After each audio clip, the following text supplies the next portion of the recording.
ಸದನದಲ್ಲಿ ಸಚಿವೆ ಹೆಬ್ಬಾಳ್ಕರ್ ವಿರುದ್ಧ ಸಿಟಿ ರವಿ ಅಶ್ಲೀಲ ಪದ ಬಳಕೆ ಪ್ರಕರಣದಲ್ಲಿ ಸಿಟಿ ರವಿ ಬಂಧಿಸಿದ್ದ ಡಿಸಿಪಿ ಎಸಿಪಿ ಇಂದು ಸಿಐಡಿ ವಿಚಾರಣೆಗೆ ಹಾಜರಾದರು.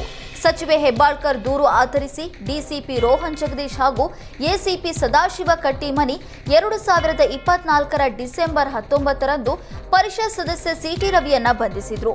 ಈ ವೇಳೆ ಇಡೀ ರಾತ್ರಿ ಬೆಳಗಾವಿ, ಧಾರವಾಡ, ಬಾಗಲಕೋಟೆ ಜಿಲ್ಲೆಯ ಗಡಿವರೆಗೂ ಸುತ್ತಾಡಿಸಿದ್ದಾರೆ ಎಂದು ಸಿಟಿ ರವಿ ದೂರು ನೀಡಿದ್ರು. ಹೀಗಾಗಿ ಸಿಟಿ ರವಿ ಅರೆಸ್ಟ್ ಆಗಿದ್ದ ಕ್ಷಣದಿಂದ ಬಿಡುಗಡೆವರೆಗಿನ ಮಾಹಿತಿ ಪಡೆದಿದ್ದಾರೆ ಸಿಐಡಿ ಪೊಲೀಸರು.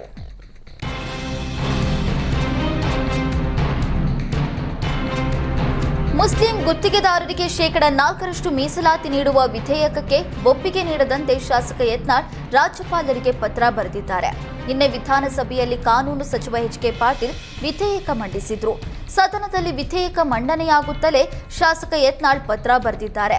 ಸಂವಿಧಾನ ಬಾಹಿರವಾಗಿ ಗುತ್ತಿಗೆಯಲ್ಲಿ ಮುಸ್ಲಿಮರಿಗೆ ಶೇಕಡಾ 4ರಷ್ಟು ಮೀಸಲಾತಿ ಒದಗಿಸಲಾಗ್ತಾ ಇದೆ. ಹೀಗಾಗಿ ವಿವಾದಾತ್ಮಕ ತಿದ್ದುಪಡಿಗಳಿಗೆ ಒಪ್ಪಿಗೆ ನೀಡದಂತೆ ಮನವಿ ಮಾಡಿದ್ದಾರೆ.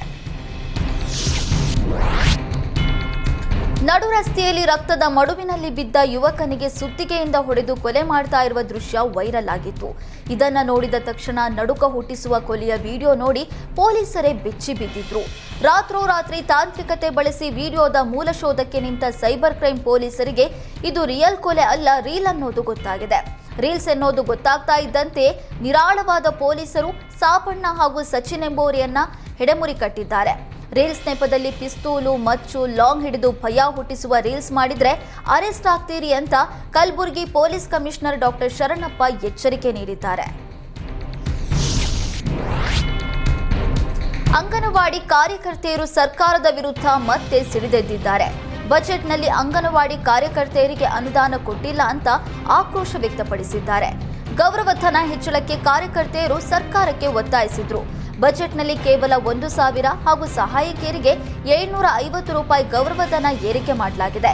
ಹೀಗಾಗಿ ಫ್ರೀಡಂ ಪಾರ್ಕ್ನಲ್ಲಿ ಮತ್ತೆ ಕರ್ನಾಟಕ ರಾಜ್ಯ ಅಂಗನವಾಡಿ ಕಾರ್ಯಕರ್ತೆಯರು ಹಾಗೂ ಸಹಾಯಕಿಯರ ಸಂಯುಕ್ತ ಸಂಘರ್ಷ ಸಮಿತಿ ಪ್ರತಿಭಟನೆ ನಡೆಸ್ತಾ ಇದೆ.